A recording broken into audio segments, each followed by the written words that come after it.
Ya, kembali kita bersama dan kita akan teruskan segmen kita dalam Rampai Pagi pada pagi ini dengan segmen ceramah agama dengan tajuknya Ke Arah Peningkatan Prestasi Perkhidmatan siri kedua, dan saya merasakan cukup tepat juga kerana kita akan memasuki bulan Ramadan, dan apabila perut kosong sama ada prestasi kerja meningkat ataupun menurun. Tapi kalau kita pun tidak pasti kalau selepas sungkai sama ada prestasi kita naik ataupun turun. Tapi kadang-kadang apa yang berlaku semasa bulan berlaku di bulan Ramadan, biasanya kalau kita menimbang badan, timbangan berat badan pula naik, bukan pulang menurun. Harap-harap prestasi kita di malam bulan Ramadan, khususnya untuk solat tarawih, solat fardu terutamanya terlebih dahulu, solat sunat tarawih, dan juga amalan bertadarus pada peringkat yang pada peringkat yang mudah-mudahan kita menuju ke redaan Allah Subhanahu Wa Taala. Dan seterusnya kita bersama dengan yang mulia Ustaz Awang Hanafi Abdul Rahman. Assalamualaikum Ustaz. Waalaikumsalam warahmatullahi. Apa khabar Ustaz pada pagi ini? Alhamdulillah. Jadi kita rasakan kalau salah satu cara untuk kita memulakan ataupun meningkatkan prestasi perkhidmatan kita adalah dengan diri kita sentiasa ceria di pagi-pagi ini, dan mudah-mudahan kita semua dalam alam pekerjaan kita dalam keadaan yang ceria dan sihat sejahtera lah umumnya. Dan saya akan terus menyerahkan kepada Ustaz untuk bersama dengan para penonton mengikuti segmen ataupun tajuk kita pada pagi ini, Ke Arah Peningkatan Prestasi Perkhidmatan siri kedua. Saya persilakan Ustaz. Terima kasih Faris. A'udzubillahi minasyaitonirrajim. Bismillahirrahmanirrahim. Alhamdulillahillazi hadana lihada wa ma kunna linahtadiya laula an hadanallah. Asyhadu an la ilaha illallah wa asyhadu anna Muhammadan abduhu wa rasuluh. Allahumma salli wa sallim wa barik ala sayyidina Muhammad wa ala alihi wa sahbihi wa man tabi'u wa mawalah. Subhanaka la ilma lana illa ma 'allamtana innaka antal alimul hakim. Wa la hawla wa la quwwata illa billahil aliyyil azim. Wa la hawla wa la quwwata illa billahil aliyyil azim. Wa la hawla wa la quwwata illa billahil aliyyil azim. Rabbi shrah li sadri wa yassir li amri wahlul 'uqdatam min lisani yafqahu qawli. Assalamualaikum warahmatullahi taala wabarakatuh. Alhamdulillah, dengan izin Allah Subhanahu wa taala dapat kita ni bertemu kembali dalam siri ceramah Rampai Pagi. Dan seperti mana yang telah disebutkan oleh saudara Faris tadi, insya-Allah pada pagi ini saya akan membuat tajuk ceramah iaitu motivasi ke arah peningkatan prestasi perkhidmatan siri kedua, sebagai sambungan daripada ceramah saya beberapa minggu yang lepas, iaitu kebetulan waktu itu sempena dengan Hari Perkhidmatan Awam. Jadi hari ini insya-Allah kita akan terus membincangkan lagi bagaimana kita berusaha untuk meningkatkan prestasi dalam perkhidmatan kerja. Pada beberapa minggu lepas, pada ceramah yang lepas, Faris saya telah memperkatakan mengenai kepentingan pelanggan, mengetahui siapa pelanggan sesuai dengan konsep perkhidmatan kita, iaitu tekad pemedulian orang ramai. Kemudian saya juga berbicara mengenai perkhidmatan berkualiti sebagai cetusan daripada iltizam dan accountability, di mana saya telah memperkatakan bahawa kaki tangan diharap bersifat iltizam, yakni committed terhadap tugas mereka yang merupakan amanah. Saya sebutkan ini amanah. Jadi tugas tani merupakan amanah kerana kita ni diambil bertugas dan dibayar gaji dan diberi upah dan sebagainya, merupakan satu amanah yang dipertanggungjawabkan demi kebaikan organisasi dan faedah terhadap masyarakat, sesuai dengan hadis Rasulullah SAW yang bermaksud tiada dianggap beragama bagi yang tidak beramanah. Dan saya juga telah membincangkan mengenai sifat iltizam mestilah disertai dengan pengetahuan, kemahiran untuk melaksanakan. Maknanya iltizam kita ni, mesti kita ni mempersiapkan diri kita ni untuk melaksanakan tugas dengan pengetahuan dan kemahiran yang sesuai dengan tuntutan tugas yang kita ni ingin laksanakan. Ini maknanya kita ni digalakkan untuk meningkatkan pengetahuan dan keilmuan serta kemahiran dalam menjalankan tugas itu. Dan saya juga telah memperkatakan mengenai sifat tanggungjawab diiringi dengan accountability, iaitu kebertanggungjawaban. Jadi dua accountability yang berganding, di mana saya telah sebut secara sepintas lalu. InsyaAllah saya akan cuba hurai pada hari ini. Ini konsep dua accountability yang bergandingan. Pertama, accountability terhadap Allah Subhanahu wa Ta'ala. Ini penting. Kerana dalam mana-mana ketani bertugas, di mana ketani bekerja sebagai seorang Islam, sebagai hamba Allah Subhanahu wa Ta'ala, ketani mempunyai accountability terhadap Allah Subhanahu wa Ta'ala. Kerana kita akan kembali kepada Allah, kita akan dihisap oleh Allah, kita akan dipertanggungjawabkan atas apa yang telah kita laksanakan. Bagaimana umur kita gunakan, bagaimana masa lapang kita gunakan, bagaimana masa sihat kita gunakan, bagaimana yang lain-lainnya kita gunakan untuk kita berkhidmat terhadap Allah Subhanahu wa Ta'ala. Dan saya dah sebutkan bahawa sebenarnya dulu kalau kita memahami konsep bekerja, berkhidmat, ia adalah merupakan sebagai satu juga ibadah. 8 jam kita di pejabat berarti sebagai ibadah, dengan syarat kita memenuhi syarat-syarat tertentu untuk menjadi satu aktiviti menjadi ibadah. Jadi accountability terhadap Allah SWT ini penting. Penting. Kerana dengan itu kita merasa sentiasa diawasi oleh Allah. Ditekankan konsep ihsan itu selalu di mana-mana ceramah. Konsep ihsan ini, anta'budullah ka'annaka tarahu fa illam takun tarahu fa innahu yaraka. Engkau menyembah Allah, engkau melakukan satu ibadah terhadap Allah, ka'annaka tarahu, seolah-olah engkau melihat Allah. Fa illam takun tarahu, dan walaupun sebenarnya engkau tidak boleh melihat Allah, fa innahu yaraka, tetapi Allah melihat kamu. Maknanya ketani sentiasa merasa ketani diperhatikan oleh Allah Subhanahu wa Ta'ala. Itu konsep ihsan. Jadi itu accountability-nya. Ya, jadi sesuai dengan ini saya ingin mengambil satu kisah ya Faris ya. Satu kisah di mana terjadi dalam seorang ahli tasawuf, seorang ahli ulama tasawuf yang terkenal, yaitu Syekh Junaid Al-Baghdadi. Kisah di zamannya, di mana Syekh Junaid ini merupakan seorang ulama yang besar yang mempunyai ramai anak murid. Dalam ramai anak murid itu ada salah seorang anak murid itu yang diberinya perhatian yang lebih, ataupun kalau istilah ketani sekarang ini mungkin lebih dikasihinya lah. Bukan maknanya Syekh Junaid ni membeza-bezakan antara murid, tapi lebih banyak lagi mungkin ilmu dicurahkannya kepada murid ini, lebih banyak diberi perhatian kepada murid ini, sehingga ada di antara mungkin anak murid-murid yang lain mungkin yang lebih senior lagi, mungkin agak terasa hati, maklumlah. Ini biasalah di dalam organisasi, kadang-kadang kalau yang lebih junior tu kena beri ada perhatian yang lebih, mungkin yang senior kadang-kadang tertanya-tanya, kenapa yang junior lebih lagi diberi perhatian yang lebih ini? Kira favoritism lah. Tapi ini bukan kisah favoritism, tapi kadang-kadang orang terasa seolah demikian. Tapi Syekh Junaid sebagai seorang ulama, dia tahu dia tidak ada konsep pilih kasih dalam Islam ini. Dia ada mempunyai sebab tertentu kenapa dia berikan perhatian, karena anak murid mempunyai satu bakat yang mungkin tidak ada pada orang lain, mempunyai kelebihan, karena kita ini membagi tugas masing-masing mengikut kelebihan masing-masing. Jadi Syekh Junaid menyedari hal ini, bahawa ada di antara muridnya yang tidak begitu senang dengan sikap begitu, yang dia lebih memberi perhatian kepada anak murid ini. Jadi untuk menyelesaikan perkara ini, maka Syekh Junaid mengambil satu cadangan, iaitu satu hari yang mengisytiharkan bahawa insya-Allah dia kata mungkin pada hari ini ketani akan buat satu kenduri. Kenduri. Yang orang ketani makan-makan lah, makan-makan kah kenduri kah, atau kalau istilah yang satu parti, kenduri kata. Di mana sebelum ketani berkenduri ini kata, saya akan memberikan kamu setiap murid ni seorang dengan seekor ayam dan sebilah pisau.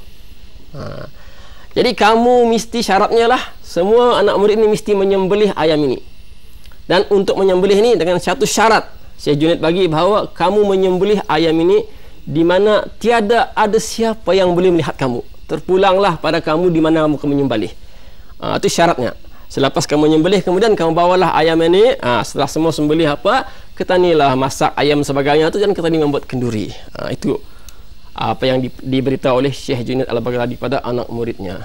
Maka anak murid pun semua gembiralah kerana hari itu ada kenduri, ada makan-makan, ada makan besar.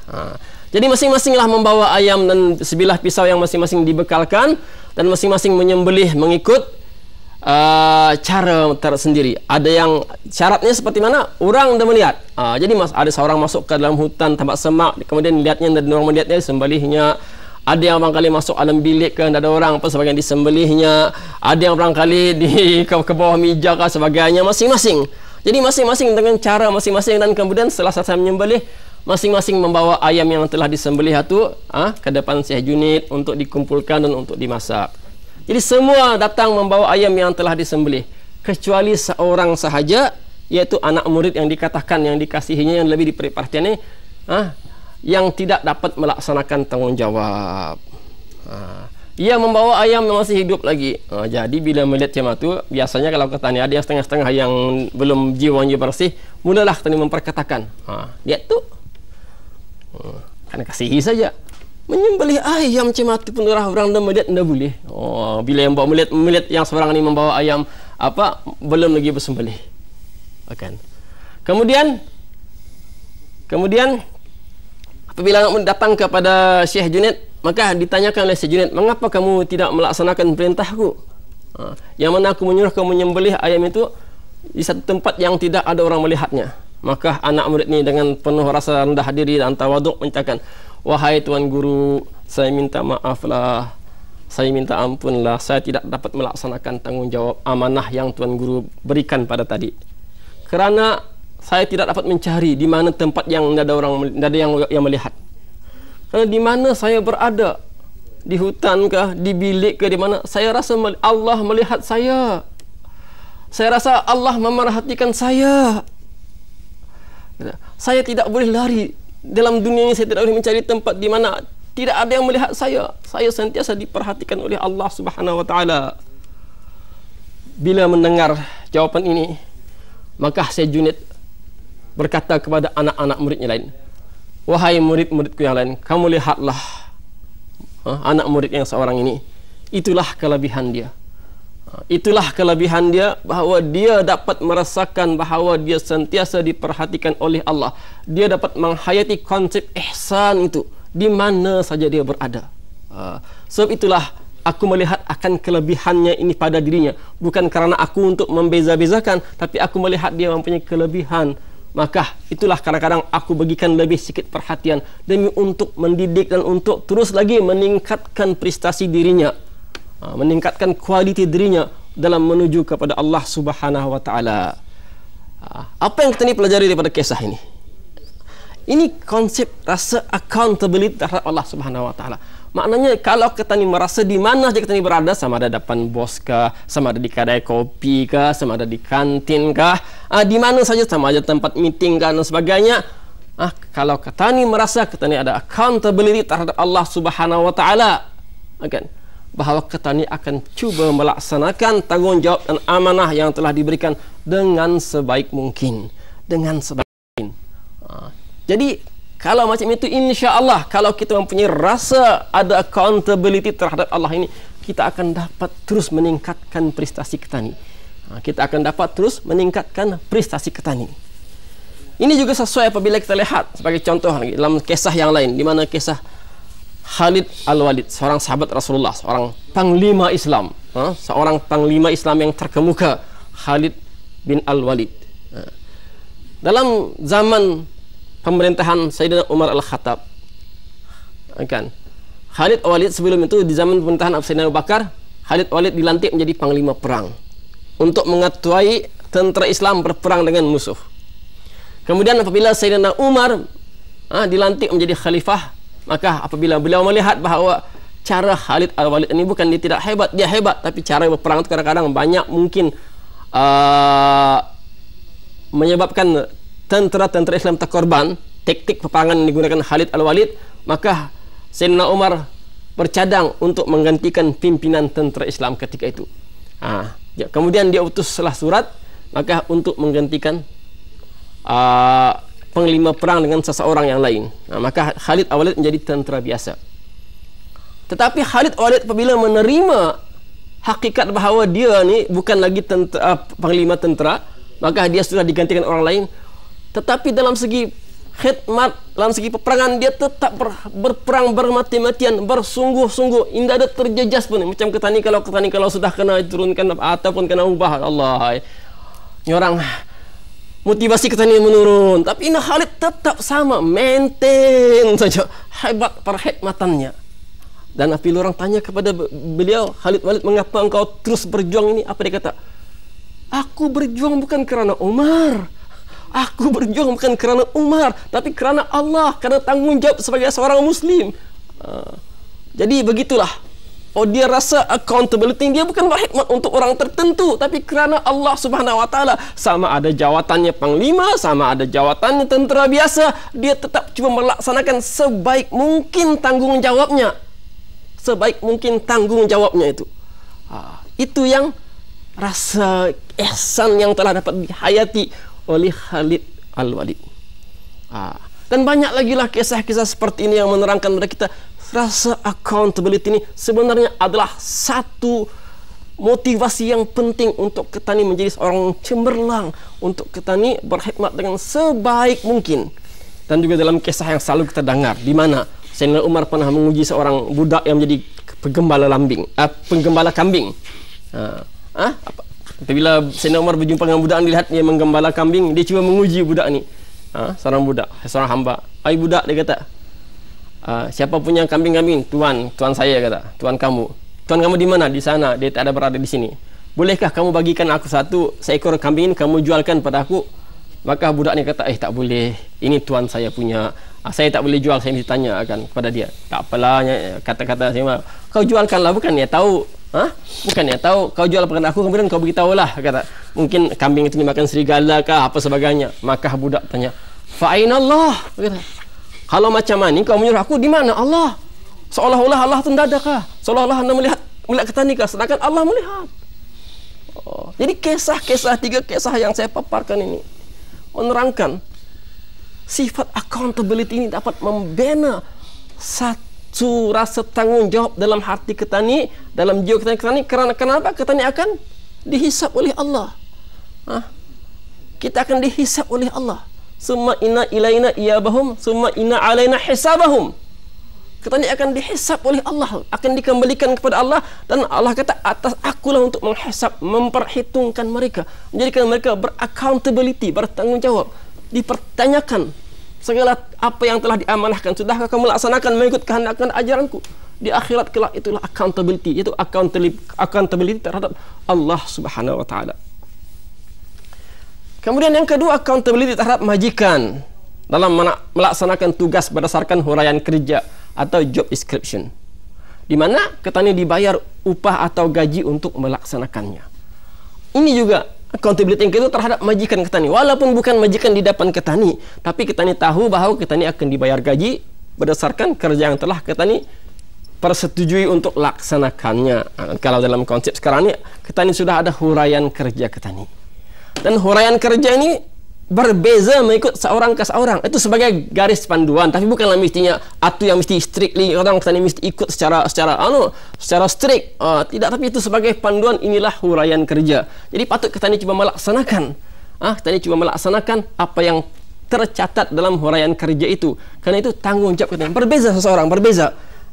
Kadang-kadang walaupun huraian kerja itu kadang tidak ada tersurat, mungkin ada tersirat. Tersirat. Okay. Saya ingin mengambil satu kisah di mana satu kisah benar, satu kisah. Ini di mana di waktu saya menuntut di luar negara dulu, kan ada dalam satu masjid kita sembahyang. Maka ketika itu sembahyang subuh Jumat. Biasanya dalam subuh Jumat ini kita expected lah tuan imamnya akan membaca surah As-Sajdah, karena disunatkan membaca surah Sajdah, dan kita dipanggil ada sujud tilawah. Apabila ayat itu menyuruh kita yang sajadah, kan, kita menyuruh kita yang sujud, kan. Jadi surut sejadah sana. Jadi ketika sembahyang subuh Jumat itu, tuan imam itu kebetulan tidak membaca surah sejadah, dia baca surah lain. Dia baca surah yang lain. Jadi tidak adalah sujud tilawah waktu itu. Jadi kemudian adalah di antara salah seorang makmum itu kemudian berjumpa tuan imam, dia kata, ya tuan, kenapa kita membaca surah Sajadah sedangkan sunat mengikut sunnah Rasulullah? Dia kata, kebiasaannya subuh Jumat ini kita membaca. Maka imam itu menjawab, arah orang bertanya ni, lebih kurangnya membawa surah As-Sajadah itu sunat, bukannya wajib. Jangan jadikan wajib. Jangan jadikan wajib. Kan sunat, dia kata. Jangan jadikan wajib. Jadi makmum yang bertanya ini pun mungkin kerana macam itu, maka dijawab balik, kalau macam itunya baik itu tadi sembahyang yang wajib saja. Jangan berdoa, jangan berwirid buat yang wajib saja. Tentu cuma itu senang, selesai, dia kata. Jadi marah. Apa yang tadi ambil di pengajaran kisah ini? Sebenarnya kalau kita melihat, memang di antara huraian kerja imam sepatutnya ialah expected oleh makmum ialah ia membaca surah Sajadah. Kalau yang dah belum hafal, beritahulah aku belum hafal, insya-Allah aku akan berusaha untuk menghafalkan. Tapi jangan cuba orang mengelak di sana sini sebagainya. Itu expectednya itu surah atau huraian kerja yang tersirat, mungkin tidak tersurat, tapi tersirat. Itu karena dia sudah full time menjadi imam, expectednya ialah ia menghafal surah Sajadah itu untuk dibaca setiap subuh Jumat. Untuk dibaca. Kalau makmum, sebagai makmum, ia tidak ada tanggung jawab itu, tapi mungkin ia tugasnya lain, maka ia ada lagi huraian kerja yang lain. Jadi sepatutnya kita ni, kalau kita ni mempunyai huraian kerja demikian, kita ni berusaha untuk memenuhi kehendak huraian kerja demikian, sama ada yang tersurat atau yang tersirat, bukan cuba mengelak atau bukan mencuba mencari alasan-alasan tertentu. Bukan caranya. Karena kita ingat, selain kita ni accountability terhadap kita ni punya majikan, kita ni juga accountability terhadap Allah Subhanahu Wa Taala. Allah akan persoalkan kita. Allah akan persoalkan kita perkara ini. Jadi ini penting. Ini penting. Ini penting. Jadi itulah diantaranya kepentingan accountability terhadap majikan atau terhadap gaji yang kita ni terima itu, bahawa kita ni seboleh-bolehnya cuba melaksanakan tugas kita ni berdasarkan huraian kerja atau job description, di mana kita ni telah dibayar upah atau gaji untuk melaksanakannya. Itu penting. Kemudian kita ni masuk pada persoalan di antara ciri-ciri seorang kaki tangan yang tinggi tahap motivasinya. Kita lihat macam mana. Apa ciri-ciri seorang kaki tangan yang tinggi tahap motivasinya? Di antara ciri pertama ialah sentiasa berusaha meningkatkan kualiti perkhidmatan dan sanggup keluar daripada zon selesa. Maknanya ia sentiasa cuba meningkatkan kualiti perkhidmatannya. Daripada hari ke hari, dari hari ke hari, ia berusaha. Di antara caranya lah untuk dia mungkin lebih banyak belajar, lebih banyak pergi kursus, lebih banyak membaca, lebih banyak membincang, lebih banyak bertanya dan sebagainya, demi untuk meningkatkan kualiti perkhidmatan, dan juga lebih banyak dipanggil behavior modification, membentuk kepribadiannya yang mengarah kepada sifat yang berkualiti. Sifat berkualiti. Karena apa? Kita ni disuruh ni berlomba-lomba ni. Berlomba-lomba kita ni disuruh ni bersegera untuk mendahului seseorang dalam perkara-perkara yang berkebajikan. Kita ni disuruh. Islam sendiri menggalakkan. Islam sendiri menggalakkan perkara ini. Sesuai dengan mana? Firman Allah Subhanahu Wa Taala, kita ni disuruh berlomba-lomba. Sebagaimana firman Allah, fastabaqul khairat. Di mana maknanya ialah hendaklah kamu sentiasa bersegera, berlomba-lomba dalam membuat kebaikan. Berlomba-lombalah kamu dalam membuat kebaikan. Disuruh kita ni maksudnya kalau boleh bersaing secara sihat lah. Apa dipanggil healthy competition. Bersaing secara sehat ini sentiasa. Kalau asal kerana apa? Kembali kepada asal persoalan kita dulu. Kalau kita ni melihat bahawa kerja kita ni sebagai satu ibadah, sebagai satu peluang, opportunity kita ni untuk mendapatkan pahala, dan kita ni sentiasalah ingin memperbaiki memperbaiki, meningkatkan prestasi. Kerana ketani kenapa? Allah melihat ketani. Bila Allah melihat ketani berarti kalau lurus, kalau cara ketani lurus, Allah reda pada ketani. Bila Allah reda pada ketani, Allah bagi pahala ketani dan Allah akan jadikan ketani golongan orang-orang yang dikasihi Allah Subhanahu wa taala. Dan dalam ayat lain lagi Allah suruh, contohnya Allah suruh sabiqu ila maghfiratin min rabbikum wa jannatin arduha. Maknanya berlomba-lomba, bersegeralah kamu kepada keampunan, ila maghfiratin min rabbikum, ke arah keampunan Tuhan kamu, dan juga ke arah surga yang luas yang disediakan untuk ketani.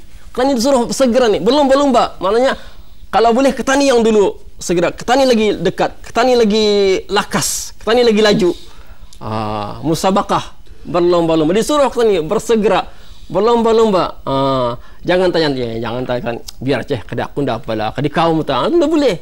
Ketani mesti sentiasa nih sikap, tanamkan sikap sentiasa berlomba-lomba sesuai lagi dengan firman Allah yang lain, as-sabiqun as-sabiqun ulaikal muqarrabun.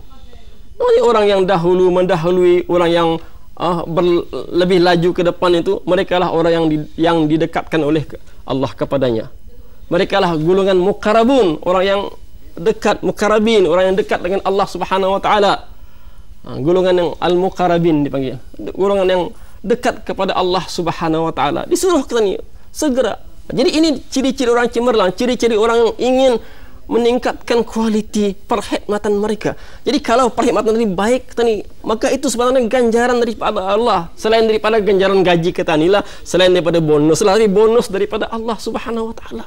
Jadi kena tanamkan dalam jiwa ketani bahawa kerja yang berkualiti, kerja yang berkebajikan, kerja yang baik itu bukan semata-mata ketani dapat upah, tapi juga daripada manusia, tapi upah daripada Allah Subhanahu wa taala. Tapi upah daripada Allah Subhanahu wa taala. Jadi salah satu ciri seorang kaki tangan yang tinggi tahap motivasi ialah sentiasa berusaha meningkatkan kualiti perkhidmatan. Satulah ketani sesuai dengan saudara Faris sebutkan ketani di ambang bulan Ramadan ini. Ini juga salah satu kaedah ketani untuk meningkatkan diri ketani. Segi memperbanyakkan ibadah ketani. Yang khusus seperti ketani membaca Quran, seperti bertarawih dan sebagainya. Dan biarlah cara-cara ketani melaksanakan dengan berkualiti. Kalau sembahyang tarawih itu biarlah berkualiti, bukan semata-mata akan menguyung 20 rakaat laju-laju saja. Karena syarat-syarat sembahyang itu ialah apa? Ketani merasa khusyuk, ketani merasa tenang. Tarawih itu ketani ada rasa istirahat dan sebagainya. Jadi ketani sebaik-baiknya ketani melaksanakan dengan yang cara yang sebaik mungkin. Jangan terlampau lambat, jangan terlampau laju. Kadang-kadang kita keluar sebutnya salat tarawih itu pun tarawih beristirahat. Kadang-kadang sembahyang sunat menguyung pulang. Itu yang penting masalahnya ketani kadang-kadang karena konsep. Kadang-kadang ketani mau kuantiti tapi hilang kualiti. Kadang-kadang langsung kualiti yang tak ada, maka tidak juga bernilai daripada segi Allah Subhanahu wa taala. Kita ni mau dua-dua lah, kuantiti dan kualiti.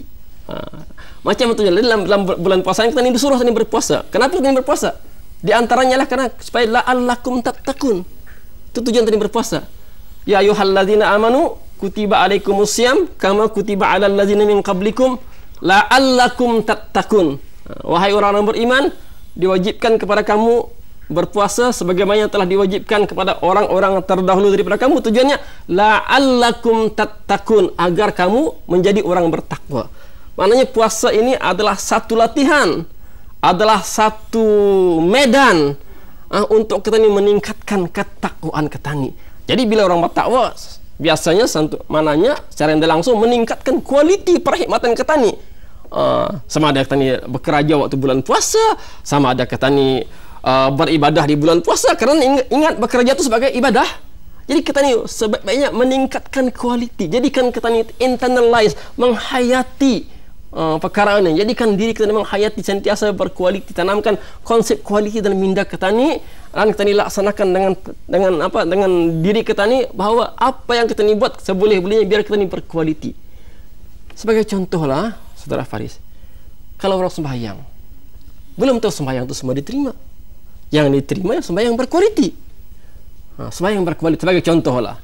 Di mana ayat Allah menerangkan, fawailul lil musallin allazina hum an salatihim sahun allazina hum yura'una wa yamna'unal ma'un. Apa yang Allah kata? Fawailul lil musallin, neraka welah ataupun celakalah bagi mereka yang sembahyang, yang mereka lalai dari sembahyangnya. Allazina hum an salatihim sahun. Dan mereka yang riya, yang menunjuk-nunjuk, dan yang tidak memberi makan kepada anak-anak yatim.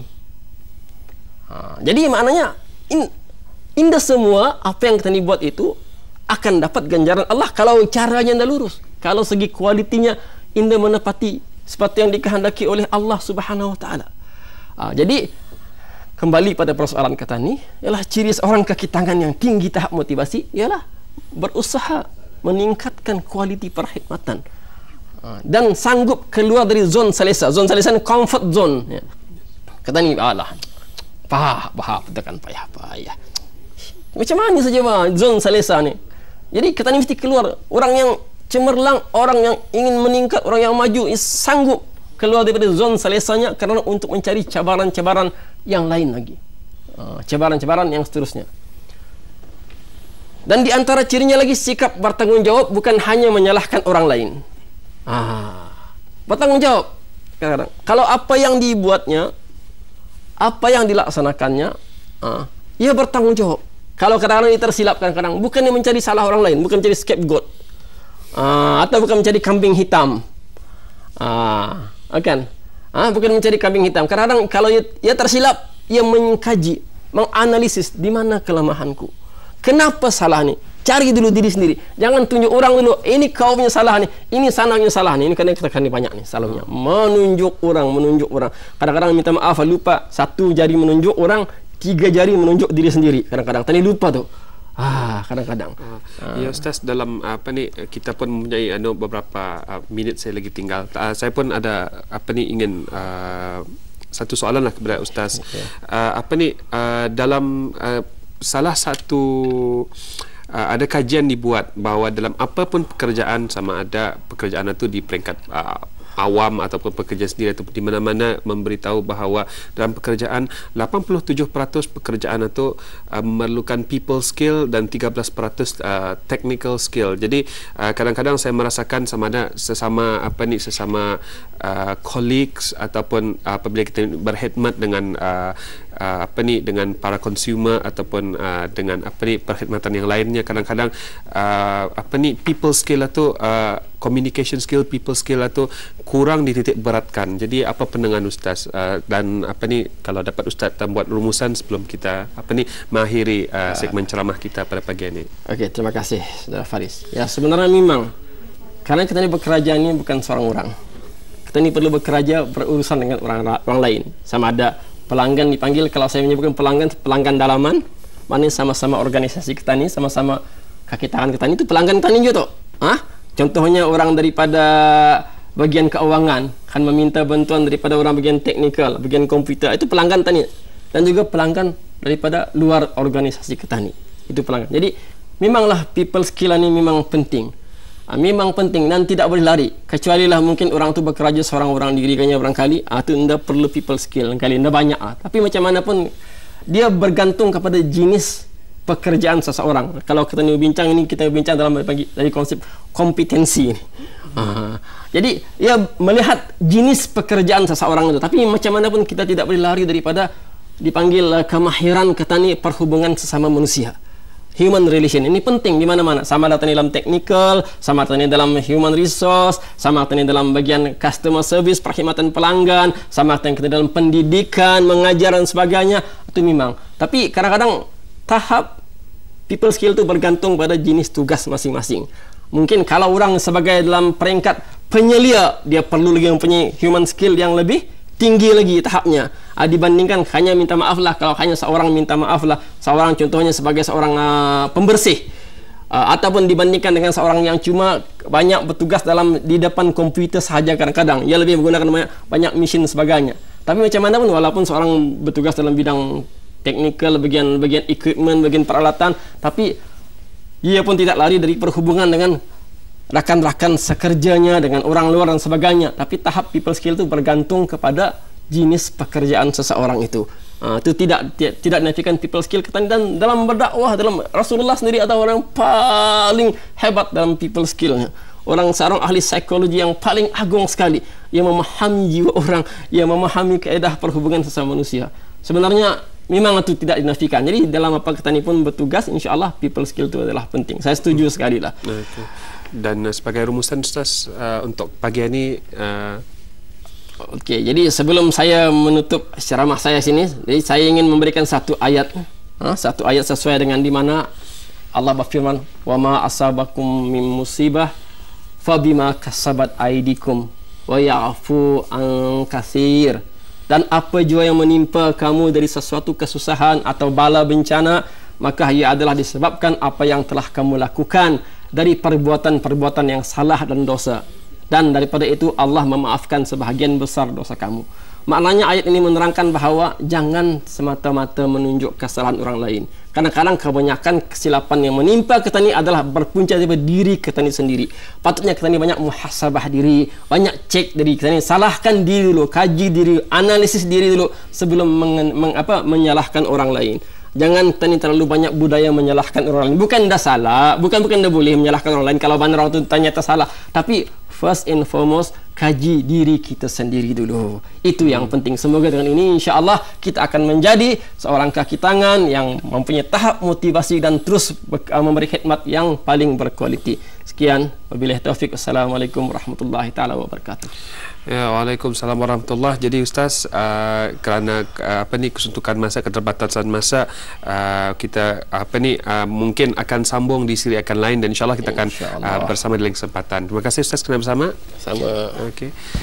Dan sudah demikian tadi segmen ceramah agama pada pagi ini ke arah peningkatan prestasi perkhidmatan, dan insyaallah ada berkemungkinan kita akan mengikuti siri-siri yang selanjutnya, dan sebagai satu rumusan kita mengingatkan kembali accountability diri kita kepada Allah Subhanahu Wa Taala dan sesama rakan kerja